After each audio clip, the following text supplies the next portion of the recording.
listening to The Edge, everything bass fishing, coming to you worldwide from Megaware KeelGuard Studios. What?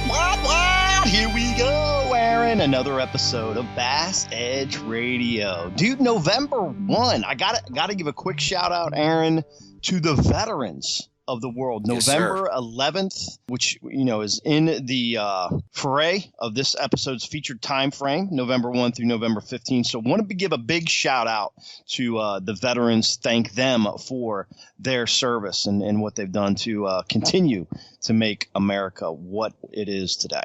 Absolute sacrifice, no doubt. Certainly, we appreciate all of those efforts that are out there. And, Kurt, BassEdge, as we always mention, it is brought to us by our great friends at Megaware KeelGuard, the first do-it-yourself keel protector, the battery guard, the flex step, the skate guard, all of those things that help make our personal watercraft bass boats what they are and kind of, keeps them in tip-top shape so that we can stay out there doing what we love. And speaking of doing what we love, BFL Grand Lake Regional took place not too long ago. Just want to throw a quick shout out to the boys. Chris Bunk getting it done on the non-boater side, taking second place. He is on his way to the All-American. And then, of course, Derek Felton coming in at 8th place.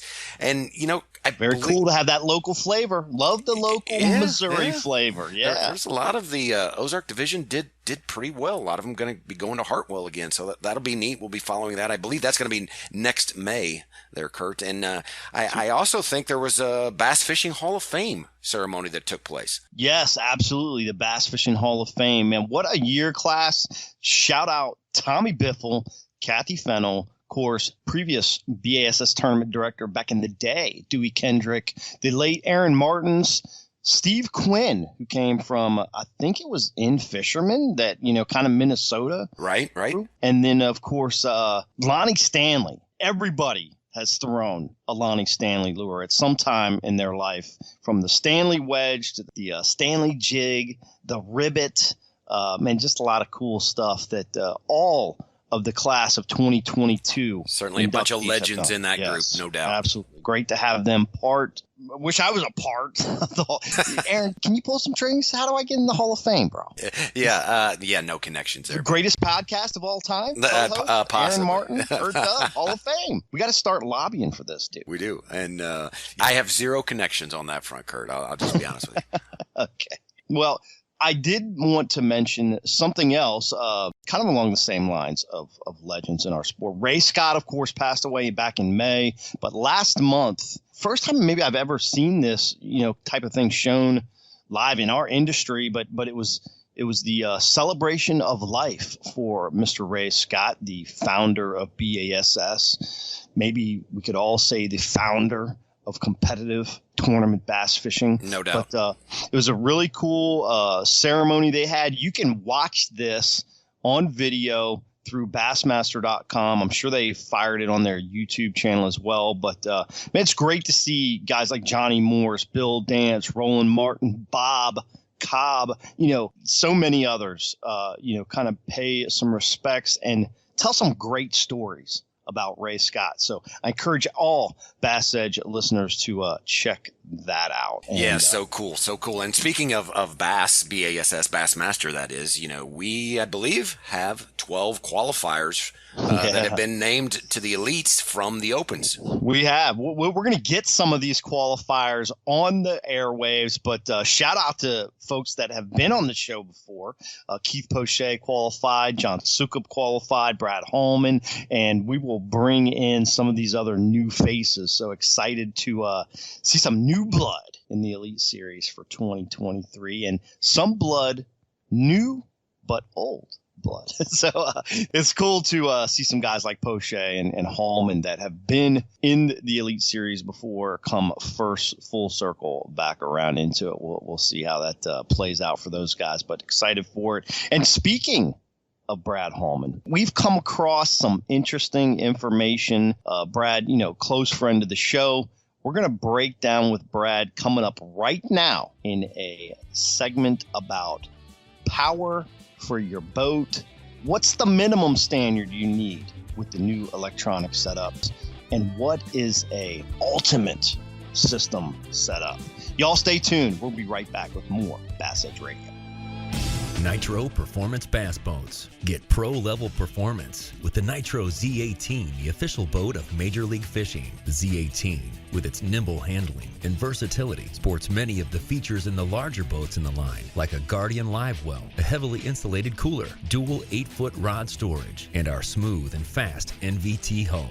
Every Nitro boat is laid out to do one thing very well: catch fish. Enormous front decks, up to 45 square feet on the Z21, allow maximum mobility when battling unruly bass, and feature low-profile gunnels for ease of skipping, pitching, flipping, or landing fish. Nitro Performance Bass Boats, pure fishing machines.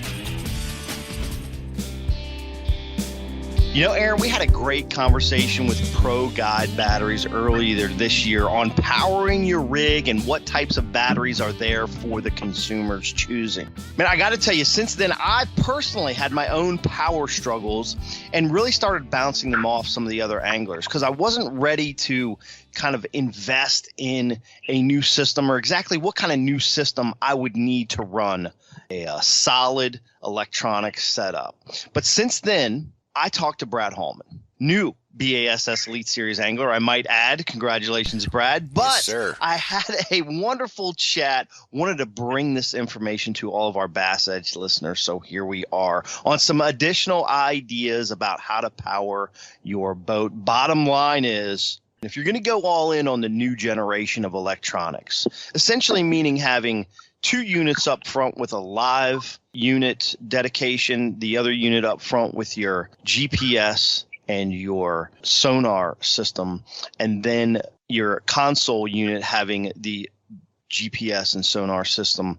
You know, the bottom line is you better power them well. But Brad, I want to thank you for stopping back in to BassEdge Radio to hash out some more information on this important topic, and congratulations on the Elite Series berth. Thank you, man. It's great to be back to you and Aaron on BassEdge Radio. Well, hey, Brad, let's get right to the nitty gritty. Break down your boat's power setup and why, you know, some may say it's overkill. You're backing up the backup, right? You know, you've heard it all before. Somebody, I think, once said, hey, it's like avionics. You're running backups to the backup. So dive off into it, if you would, please. Yeah, just to make mine real simple in layman's term, for my trolling motor, I'm basically running a 36-volt battery, but I run 2 of them. And it's one battery that's 36 volts. I run 2 of those, and I run them in parallel, meaning they're red to red, black to black, you know, to the trolling motor, because they are 36 volt. And then on the cranking, I run 31 series AGM 12 volt, but I run 3 of those. And so there's 5 batteries in my boat. And those AGMs are also tied in parallel, only in 12 volt system straight to the cranker. So that's why I get some of the overkill comments that I get. But I run the 3 AGMs because at a moment's need, if a lithium was to go down, which they go down without warning when they do, and that's what scares me about them, the 3 AGMs can be tied together as a 36 volt unit backup for the trolling motor and still be used as a 12 volt for the cranker at the same time. Brad, what a system you've got there. It really shocked me when we started talking about this and you had 3 12-volt cranking, i.e. electronics batteries in parallel, specifically because, you know, you hear a lot about, even myself, I'm running a single 12-volt battery on my electronics and my cranking. And with the new system, I buy a really nice battery. It's pretty expensive, but it has lots of reserve minutes. It's a wonderful battery, and it works good for about 12 months. The problem is that I wear out that battery or discharge that battery so low. And once you discharge it so low so many times, the shelf life or the length of life of that battery is essentially shortened significantly. So although, yes, it works and it gets me by, I mean, it's not the long-term issue for an angler that's spending some quality time out there on the water. After I described to you my issues when we were talking about power, Brad, what's your basic thought process if you have a full AGM system, the minimum an angler should have?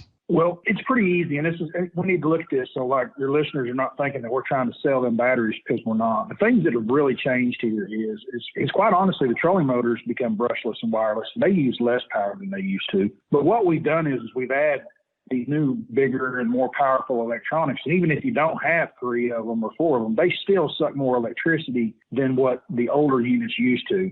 So if you're using new side imaging and live scopes and all the great things that are out there, they're using more energy along with the power poles and systems. And so using that one battery is not quite what it used to be. And we used to spend a lot of money and kind of do like what you're doing, Kurt, and you run into that issue.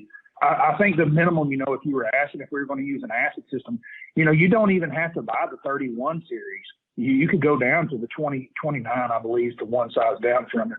Right. And a smaller battery, it's less cost, but you could get 2 of them. And 2 29s parallel together are going to do much better than just one really expensive 31. So that's something to think about. There's many different ways you can skin this cat. And if you wanted to go lithium, you could literally go 12-volt lithium batteries all the way across and put 5 in a boat or whatever.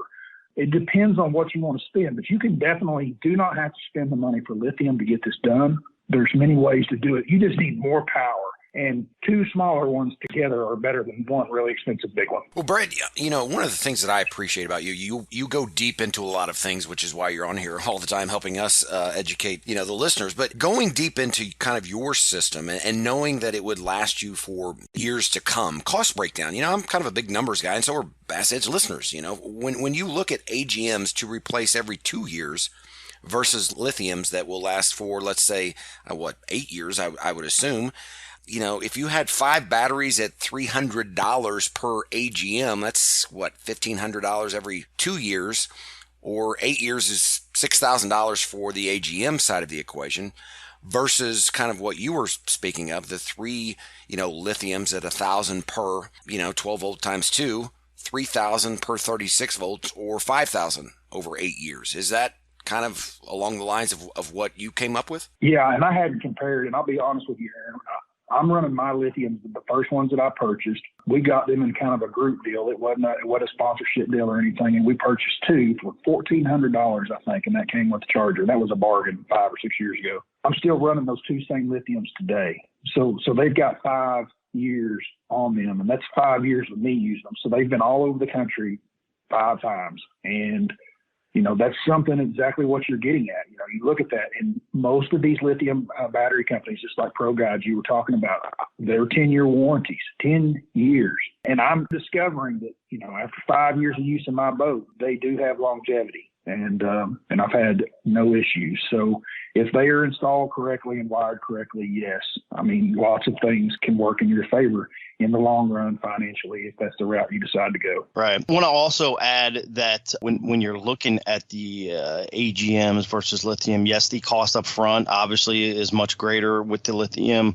But the key here is either way a consumer decides to go, the power portion of this, I think we've all decided, although Brad has a phenomenal system that he described with 3 12-volt batteries listed, set up in parallel for his cranking and electronics, he's not going to lose anything. And the reason he does that is to have a backup. But any consumer with today's electronics, if you're going to spend $8,000, $9,000 on electronics, you've got to be willing to spend $4,000 to $5,000 in power, because that's what you need to power these units. And on the cranking and electronics side, parallel is necessary with 2 12-volt batteries just to kind of be a standard of equipment.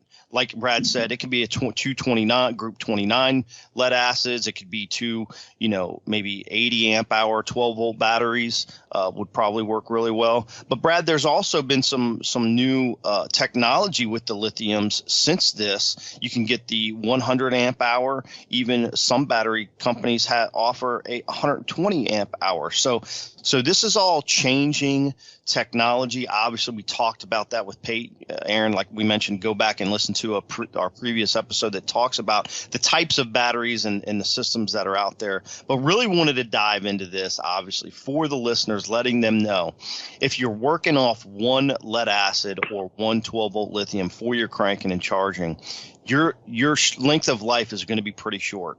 And to make your system work properly for a longer length of time, 2 12-volt batteries in parallel are going to be the most effective way to go. Brad, we talked about discharging in low percentage. How do you go ahead and provide your final take on power for our listeners and what they need to do and understand in an analytical perspective from units that they're purchasing to power that they're purchasing? I would really, really tell them to focus on amp hours and don't get focused in on the lithium. One of the misleading things that are kind of out there that are really missed are how long they last during the day, guys. I'm talking about during the day, how much power you have during the day. And so therefore, lithium's so great, you only need 136 volts and it'll last you the entire day. Depending on how you fish and how you touch that trolling motor, that is true. But to me, one lithium battery honestly is worth about 3.5 to 4 hours of 36 volt a day. But that depends on the amp hours and how hard you're using it. The battery people be like, what's Hallman talking about? Well, I'm not fishing like Bill Dance sitting down and making casts in my pond. I have my trolling motor cranked up and I am covering water throughout these events during practice. And I'm using a tremendous amount of electricity, so I have to have that power. They last about the same length distance as the AGMs, the acids do. So don't let them, don't get that idea in your head. But the value is there long term because they do last year after year after year, and they do not get weaker, whereas our AGM and acids do. That's great stuff, Brad. And I mean, one of the things that we know is that you've got to have the volts in order to really get a clear picture of what you're seeing on the graph. Otherwise, chances are you're probably fishing for clutter that's not even out there in the water. Would you agree? Yeah, that's something we haven't even brought up. That's one of the biggest questions we get in the electronic industry with me, tied in with the Bass Tank and Garmin and everyone that I'm involved with. The biggest thing we get is how do we clear that screen up? And there's many, many issues to that. But one of the main things is not enough power. That graph needs to be reading 12 volts all the time. That's what it needs to be receiving at the minimal 12 volts. If you've only got one 12-volt battery hooked up to it, and over the course of the day, it's going to be very difficult for that battery to keep delivering the full 12 volts. But 2 in parallel will get it done. Absolutely agreed. Brad, thanks so much for being back. Guys, we've got to move into the next feature angler spotlight coming up right after this message. I am Bassmaster Elite Series angler Patrick Walters. This is MLF Pro Circuit angler Trevor Fitzgerald. This is BASS Elite Series Pro Brandon Pollinac. I am MLS Big 5 Pro Circuit angler Rayburn. This is 2020 BASS Angler of the Year Clark Winland. Stay right here for more BassEdge Radio. Know the importance of protecting your investments, so why use anything else other than the original and toughest DIY keel protector for your boat? Megaware KeelGuard. Grinding sand, abrasive rocks, and concrete ramps are no match for our exclusive contoured edge and patented technology. Megaware KeelGuard keel protectors are made tough and made to stick. Their do-it-yourself installation takes less than an hour, providing the longest-lasting, most dependable keel protection for your boat, guaranteed for life. Developed specifically by boat builders offering the best keel protection in the industry. Also from Megaware KeelGuard, Skeg Guard, Flex Step Pro, and Pontoon Guard. So give your boat the performance edge. Put on the protection the pros pick. Megaware KeelGuard. Hey, BassEdge fans, you want to win your next fall fishing derby? Today, we're going to tap into the mind of BASS Elite Series angler and most recently BASS Open Sam Rayburn champion Keith Combs in this featured angler spotlight. Many of us just saw him receive a very important classic berth that's eluded him the last couple of years, but as one of the best offshore anglers of the country, it is always great to have you back on BassEdge, Keith. Hey, Kurt, I'm glad to be here. Thanks for inviting me. Well, Keith, big congratulations, like Kurt mentioned, for the win on Sam Rayburn, BASS Central Open, kind of there on your home water with the lake being kind of fishing a little stingy there and being in a low water situation. What did that win mean for you after coming in so close to winning the final Elite Series event this season? Well, I was really excited to close the season out on a really high note. Of course, I get to go to the Classic via that win. That's a big deal. I mean, honestly, when you miss the Classic, it's a long off season because you're just in your head, you're just reviewing all the things you did wrong. You want to make it every year. So I don't have to stress on that this year. You mean you don't like working at the tackle booth, during the show while everybody else is out there fishing? I don't. I mean, I don't mind doing my sponsor commitments at all, but when you're right there and the rest of your buddies are out there fishing, it's painful. Absolutely. I can see where you're coming from on that, Keith. Let's break down your success at Rayburn in the fall. Man, you've had several big wins throughout the years on Rayburn. The fall seems to really show out for you. What are you able to capitalize on that other anglers might be missing in that fall season? Maybe not particularly Sam Rayburn. Obviously, we can work that into the mix here, but just the fall in general, what's making Keith Combs super successful? On a lot of the East Texas lakes, like Rayburn, Conroe, Toledo, places where I've got a lot of past experience, that comes into play. On places well, you can take a few, not crazy gambles because it's going to be tough fishing in the fall, but you can take a few gambles to get a couple big bites. But, Rayburn was fishing tough this go around. And I knew after a few days of practice that I wasn't going to be able to go out there and just fish for big ones. I needed a good mix. I needed a big fish pattern and I needed a couple ways to catch keepers. And I had to lean on several different patterns to get it done this week.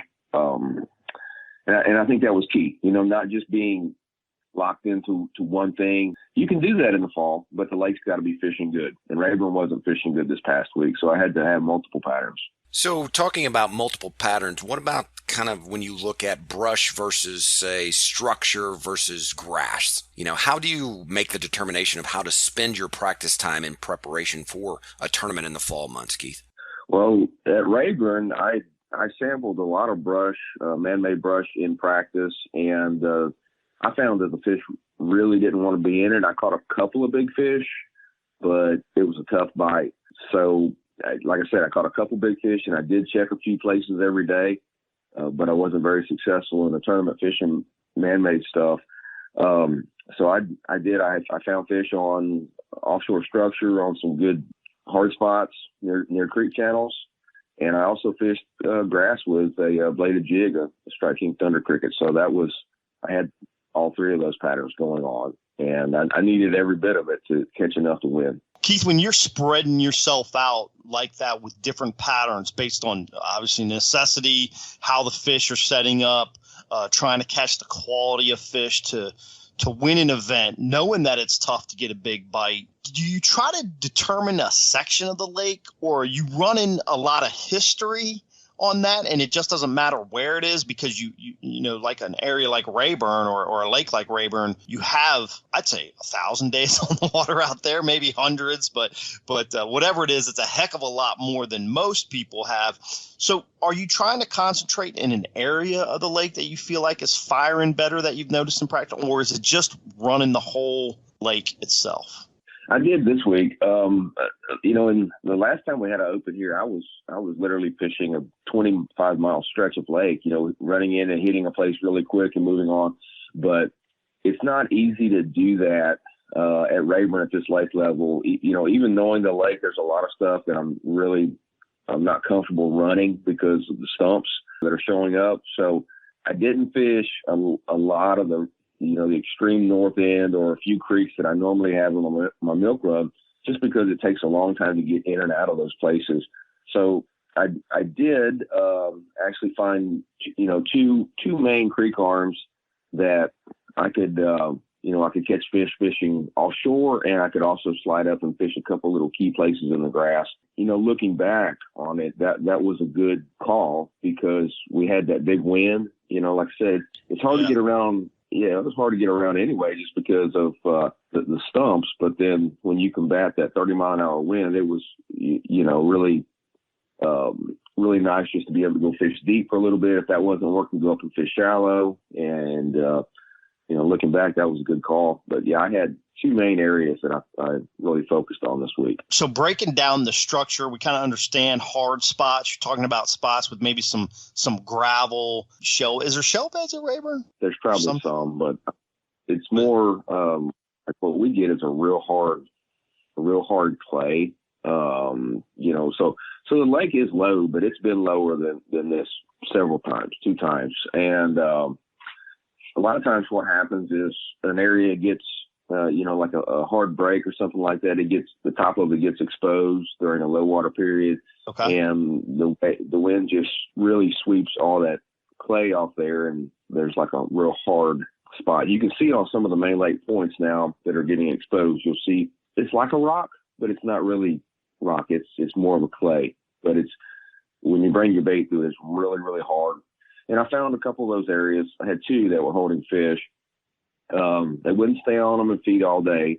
It was just kind of a morning thing because they were totally out in the middle of nothing, just a hard spot off the side of a drain. So you get in there early, you can catch a few fish. And, that's one of the things that I didn't really realize because these were new spots to me. I found them this week. So I didn't realize that I needed to be there at daylight to get those fish to react. Like the place I caught 2 4-pounders on the third day, I fished that place the first day of the tournament and the second day of the tournament without a bite. But I got in there earlier on that third day and the fish were biting. So, I think looking back on the first day especially, I had my timing really, really bad. And towards the end of the second day, I was able to say, you know what, these fish are not biting offshore late in the day, go up and fish some grass with a thunder cricket. And I made some big calls doing that. So timing was very important in this one. And it took me 3 days to get my timing at least going in the right direction. Right. Interesting. So are you seeing these fish on those hard spots, like on your side scan and down scan, or are you kind of scoping to see these fish? How are they setting up for you in that structure scenario? Well, the couple of spots that I found fish on, which I only found 2, I was just graphing and saw these spots on my side imaging. They're not very big, and they're not. There's not much of a drop off on them. They're just a hard spot, kind of on a mud flat. And so I found them, and I thought, well, that's unique. There wasn't very many fish on either spot when I found it, but I did get a couple bites, and I wasn't getting many bites on Rayburn in practice. So that, if I got a bite on something, it was going on the hit list. Right. But yeah, I really wasn't trying to use my electronics to target fish on these spots because they weren't very big. I would just cast a worm or a jig to them. If I got bit, I'd set the hook. If not, I'd get out of there pretty quick. That was it. How did you end up breaking down that grass bite? Was it a scenario where you fished 200 yards of grass? Because Rayburn's stuffed full of grass right now. A lot of creeks, got a lot of grass. You have some grass that kind of floats out on long tapering points. You've got some grass with really nice hard edge where it breaks off into 8, 9, 10, 11 feet at times. So did you just have to cover water and find a stretch that you felt like were holding grass, or was there actually a pattern within the grass that you could concentrate on points or hard edges or backs of pockets or something of that nature? Can you kind of explain how that came about to work that thunder cricket in those grassy areas? Well, it was probably just because, I live close to the lake. I didn't practice grass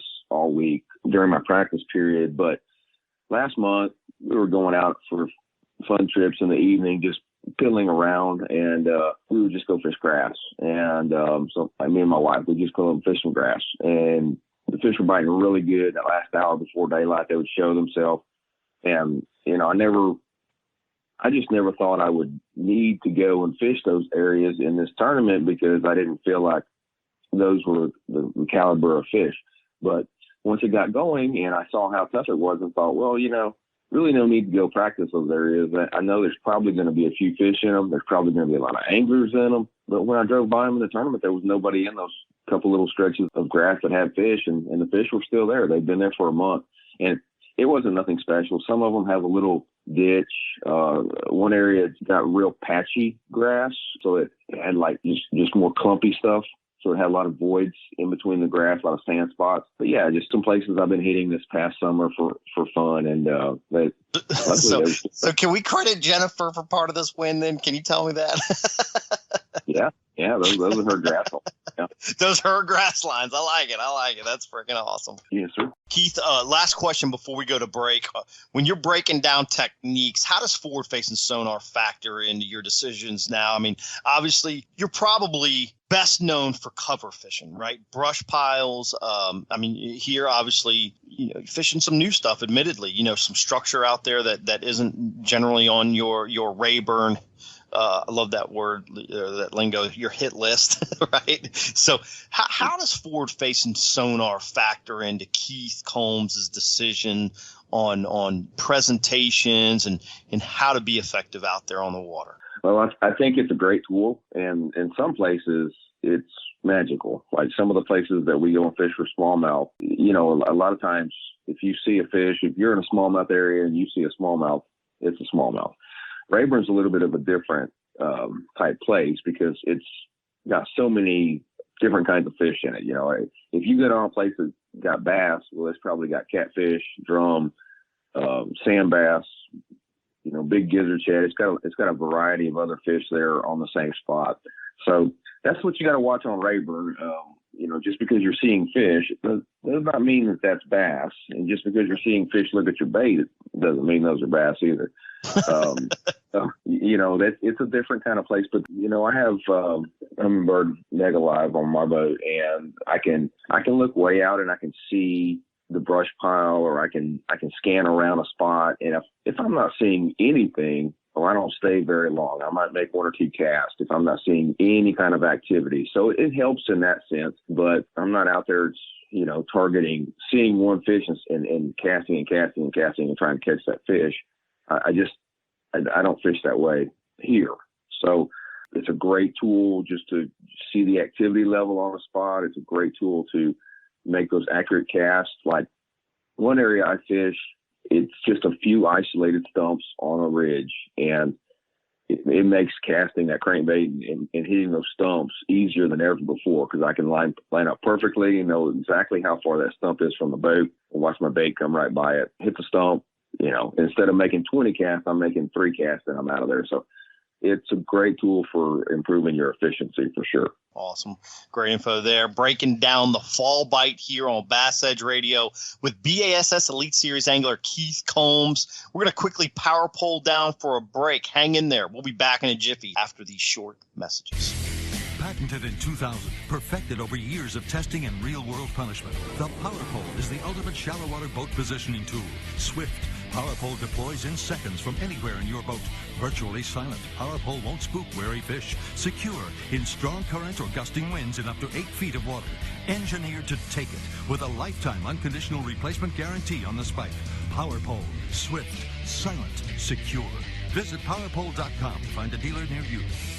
BassEdge is presented in part by Mercury Marine, returning with professional bass elite angler Keith Combs in this episode's featured angler spotlight. Mercury Marine, go boldly. Keith, as we continue traveling through the fall season and temperatures begin to work their way into the low 60s zone, how is this going to change your approach to catching winning caliber fish in the fall? Well, as the temperatures drop, I think the bite gets a lot more predictable. We've had that prolonged summer this year at Rayburn, and fish were just all over the place. But temperatures drop, and the fish will start to relate to, I would say, like angler-friendly type structures. Instead of them being on big flats cruising around, they'll be starting to relate to channels and hard breaks, drains, something you can be more specific on and narrow your search. That's a big thing, because like I look at Rayburn right now and see fish on everything, but as or out in the middle on nothing, just on bait, right? I mean, a lot of people did well last couple of weeks just looking on the forward facing sonar, wandering around over like 50 foot of water. They're out there right now. One day I was trying to figure out how to get into an area. I was idling just out in the middle of the lake through the stumps, trying to make sure I had a good safe run to run in there. And I see bass just coming up out in the middle of timber in the middle of the lake, no drop, no nothing, just 30 foot of water and trees. And that's a tough scenario. How do you target that? It's difficult, but they'll get a lot more predictable as the temperatures drop. Speaking of those kind of scenarios, Keith, do you change your bait? Do you use a different size of bait? Or are you going to a completely different, type of lure altogether for, trying to upgrade or catch a bigger size of bass? I had to use several different baits this past week to get it done. I caught fish on a jig, a worm, vibrating jig, and 3 different crankbaits actually.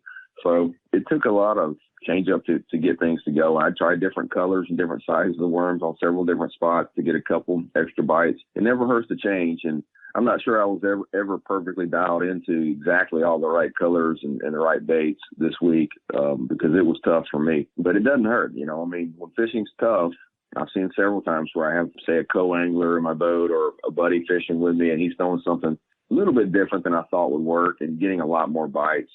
Changing up is never a bad idea. Yeah. And speaking of change, you know, tacking on to what Kurt previously talked about with the water temperature being in the 60s, as kind of that next phase of water temperature will start to decrease into the 50s. Are there additional changes, kind of quantum leaps that you will see fish make in relation to overall positioning and how they'll react to lure presentations? Well, they'll really start to target shad. Even the real big fish will get on a shad diet, you know, when that temperature gets down there in the mid-50s.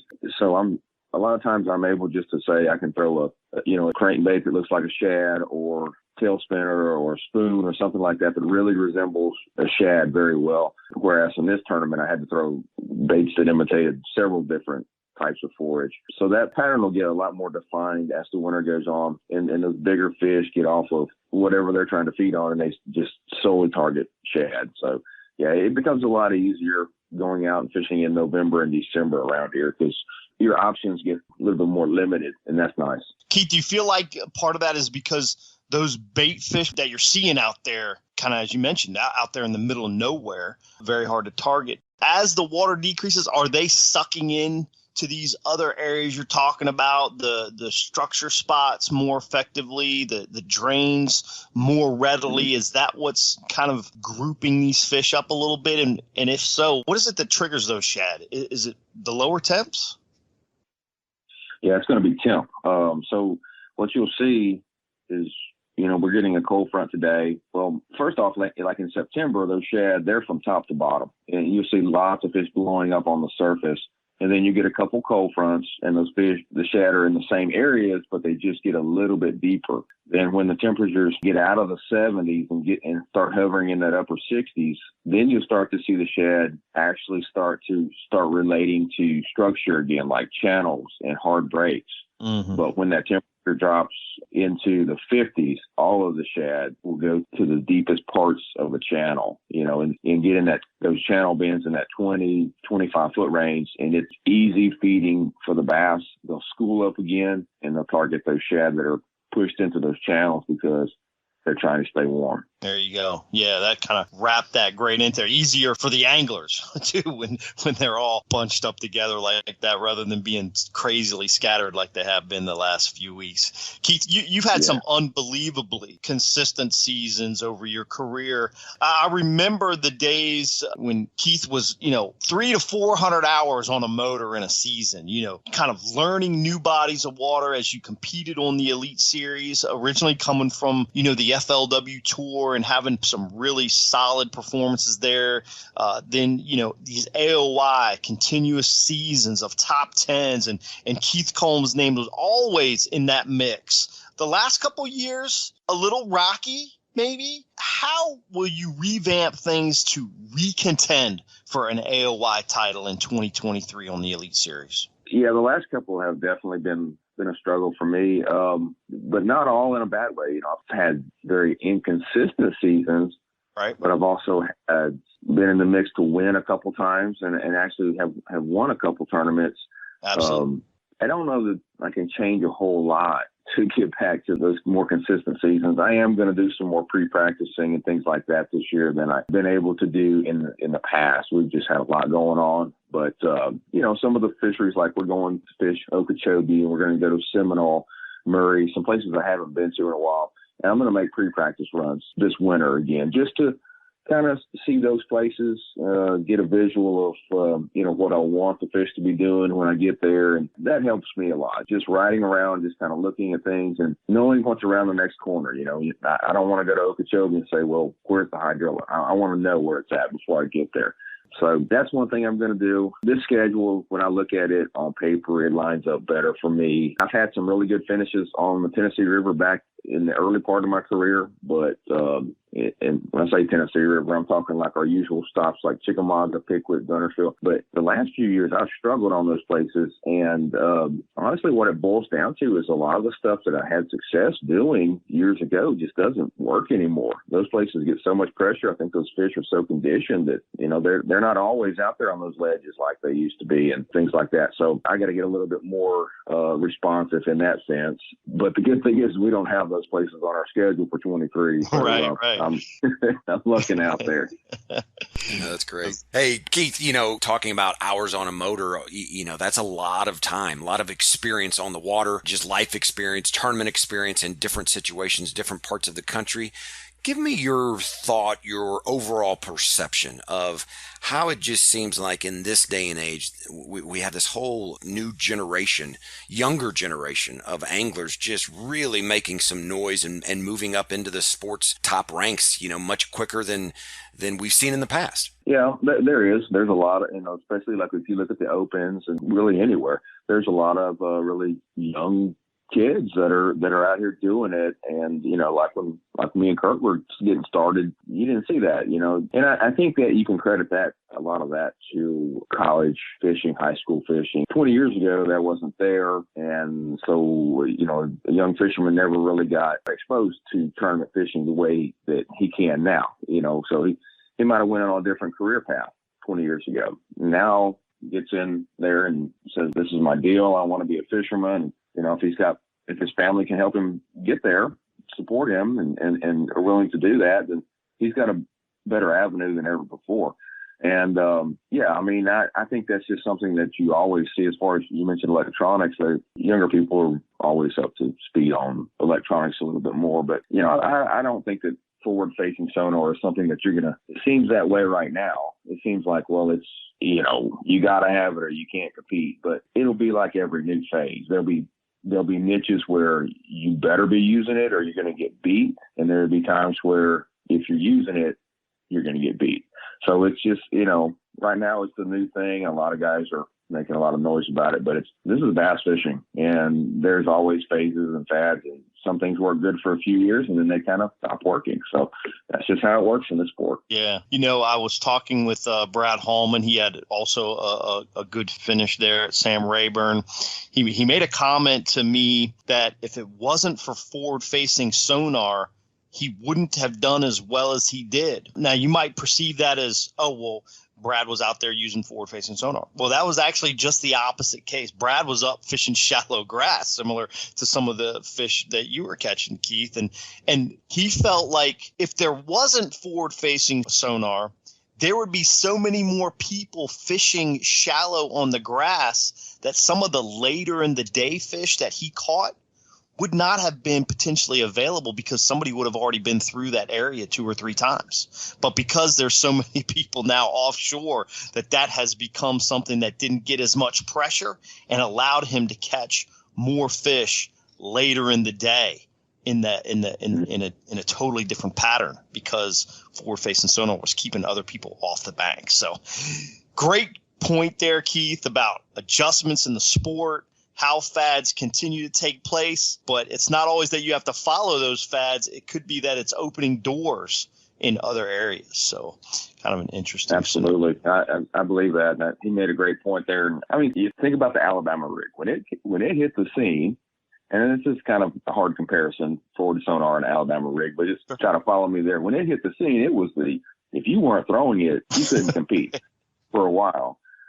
But fish came because they get conditioned to seeing that and also seeing, the way that anglers set up on places. And the same thing will happen with forward sonar, but it's always going to be there. I'm not fighting it. It's a powerful tool and it's got its place, but it's not all the time.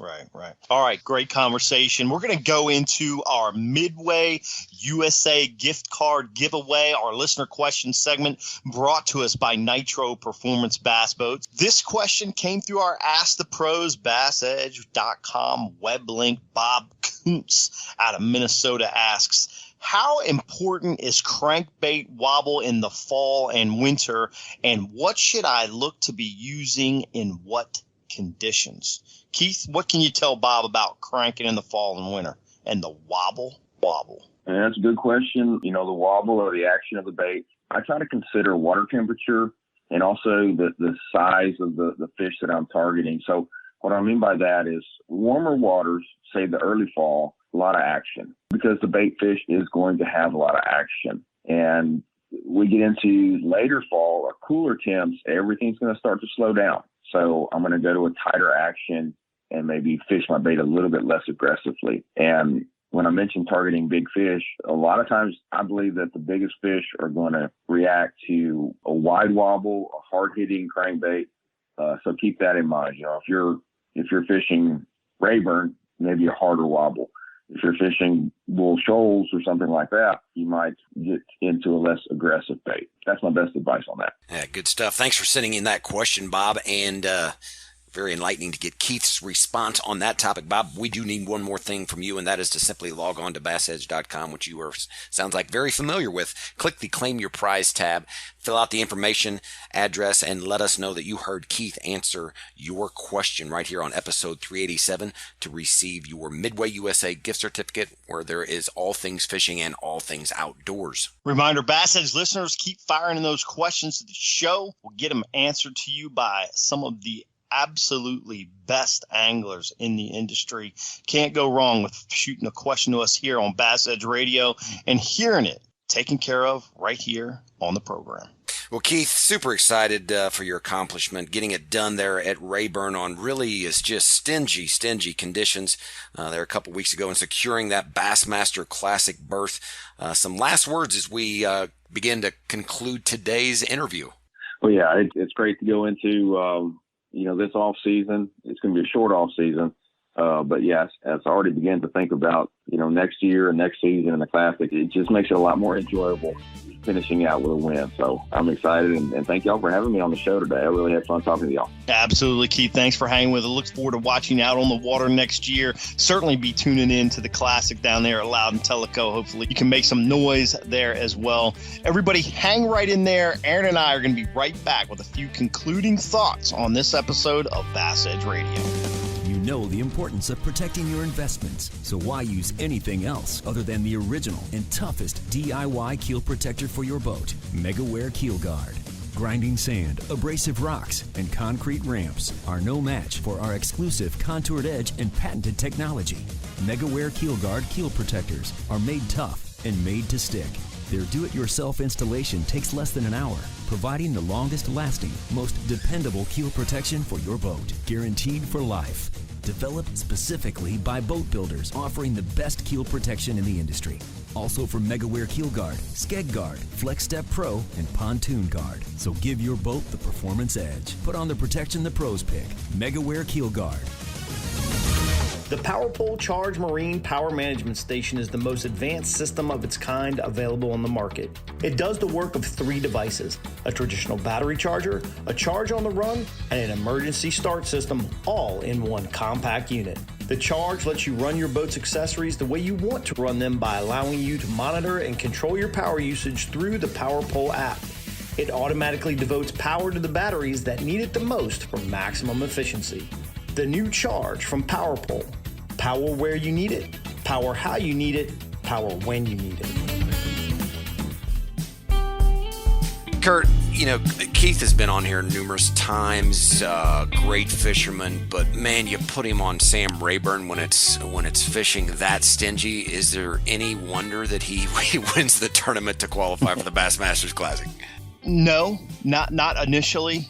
Obviously he's a favorite. Heavy favorite coming into the tournament. What was super cool about the interview, he's fishing still after hundreds, maybe 1,000 days on this body of water, but definitively hundreds of days on this body of water. No doubt. He's still fishing stuff that's new. He's still expanding on knowledge of the fishery. He's still evolving into what bass are doing based on different conditions of different years. Not maybe necessarily a fall condition, but based on a condition when the lake's a little bit lower.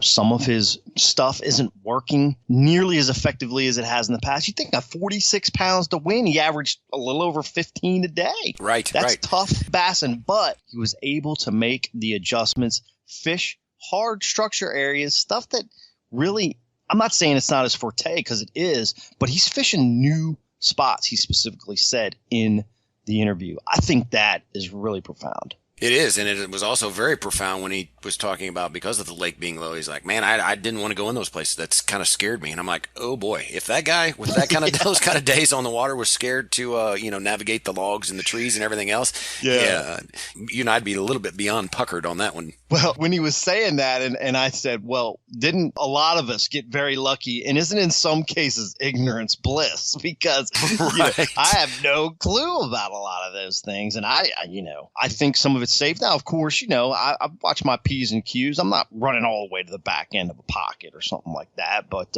I'm sure I ran by some stuff that Keith probably wouldn't have, because he knew it wouldn't have been very smart. Right. But that's bassing in this century, and on a lake that can be hazardous. But at the same time, you just got to go fishing. That's right. You just got to go fishing. You can't idle out of the launch and just idle everywhere you go. So. Right.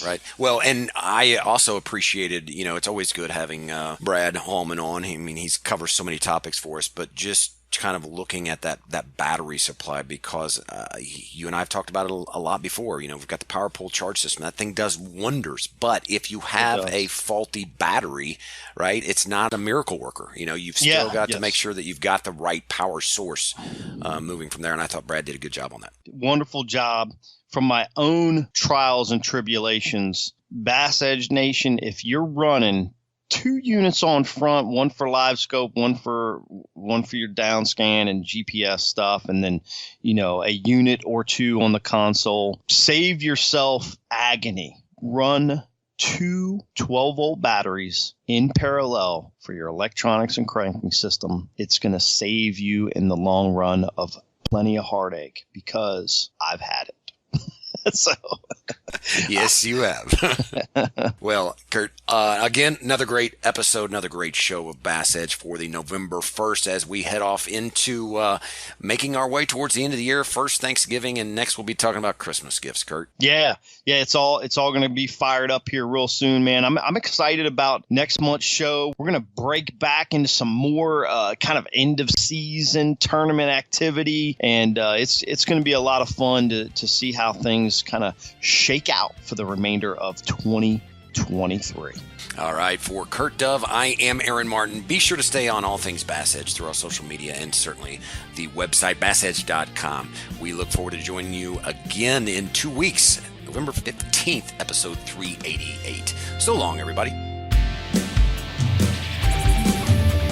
The Edge is presented by Megaware KeelGuard. For more information on BassEdge or to shop at the BassEdge online store, visit BassEdge.com. And be sure to join Kurt Dove and Aaron Martin right here on another episode of The Edge, brought to you in part by Nitro Boats, Midway USA, Mercury Marine, Power Pole, and Transport Graphics.